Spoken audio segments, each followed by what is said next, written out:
It's fantastic to be here at NASA's headquarters. The real imagination. Because much is said about Apollo 11. But I've got to tell you, my favourite is Apollo 13. And I've said that before in my own country. It's one of my favourite movies. Because that's when you find the real imagination. As everything is with space. Today it gives me great pleasure to announce that Australia is once again supporting the United States in another historic endeavour. We're joining NASA's campaign, Artemis campaign, to return to the moon and to go to Mars. The Australian government will commit $150 million to support the mission and related activities, and I expect that's just where we're going to begin. Commit $150 million, that's just where we're going to begin. Commit $150 million, commit $150 million, that's just where we're going to begin. The Australians particularly get that. Because that's just where we're going to begin. This can be developing automation systems that could support exploration of the moon. That's when you find the real imagination. Or be used in the Gateway, that's the spacecraft that will orbit the moon as a home base for astronauts. Imagination. Creating Australian components on space and lunar vehicles. Flying cars? Cool. We'll be able to drive to the moon. And space elevators will be a thing by then too. But when the aliens that started life on this magical, spinning, super-evolved monkey man habitat that totally created itself from nothing, speck of dust hurtling through an infinite and ever-expanding, near-perfect, gas-repellent vacuum universe that totally created itself from nothing, return and share all their amazing technology with us, we could just simply step out through a Stargate and be there instantly. That'll be much better than the teleportation system that we're no doubt going to create in the near future. And just wait till the wormhole technology finally arrives. I mean, we have the maths for it, but we're not scientifically advanced enough to be able to produce it just yet. But we'll be able to travel almost instantly to anywhere in the previously mentioned universe simply by bending the fabric of space-time. Space-time's a real thing, you know. Real, tangible, observable, manipulatable, testable, don't you know? Now, I'm not educated enough to show it to you, but I'm sure someone with an extensive education can show it to you in a complex mathematical equation. That's where space-time is, in maths.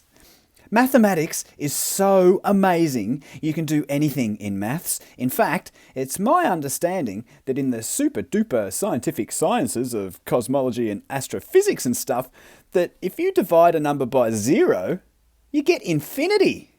I wonder if I multiply my bank balance by 0, or if I'll get infinity dollars. Don't know, might pop down the bank and ask them.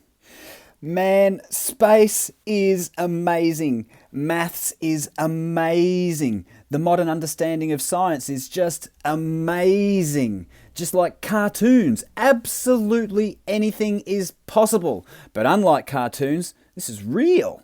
Totally real. Not simply clever just so stories, and definitely not a religion. Not a religion at all.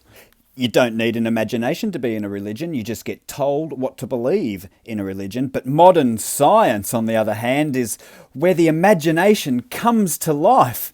Like in the movies, but more real. I should more accurately phrase it like, modern science is where the imagination comes to life through the magic of mathematical interpretations.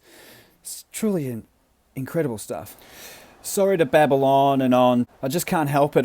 I just get so excited thinking about how real modern sciences like astrophysics are. The fact that I could dream it and maths could make it real mathematically, I find truly astounding, and I simply can't fathom why some people have an issue with it. I mean, we clearly live on a spinning ball, as mentioned previously. There's evidence everywhere, because scientists tell us that there is. And if people are too stupid to accept what experts in mathematics say about the nature of the world we live in, well, that's up to them. Me, personally, if someone more educated and therefore more intelligent than me can explain it with complex mathematical equations that I don't and couldn't possibly understand, no matter how ridiculous or seemingly just made up their claim or story is, it must be correct. I'll just believe it and try to parrot it as best as I can.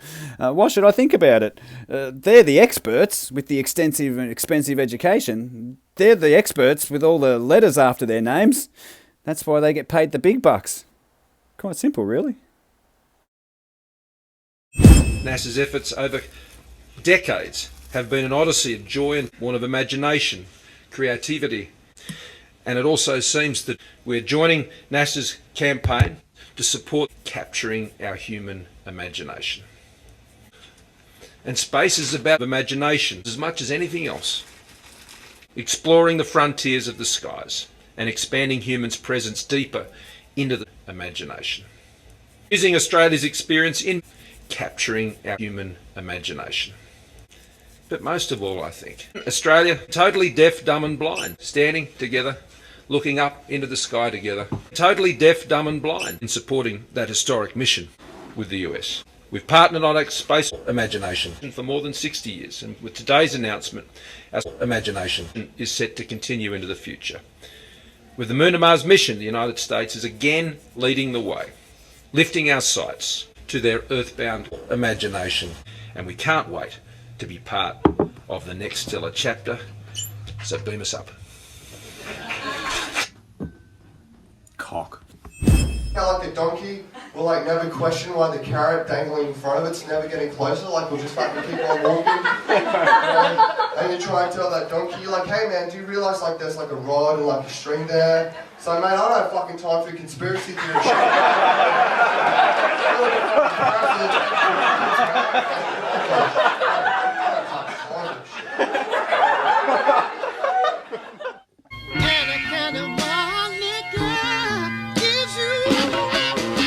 Wow. Yeah, thanks, lady. Anaconda malt liquor gives you. Wow. You need to shut the fuck up when grown folks is talking. Anaconda malt liquor gives you. Anaconda malt liquor gives you.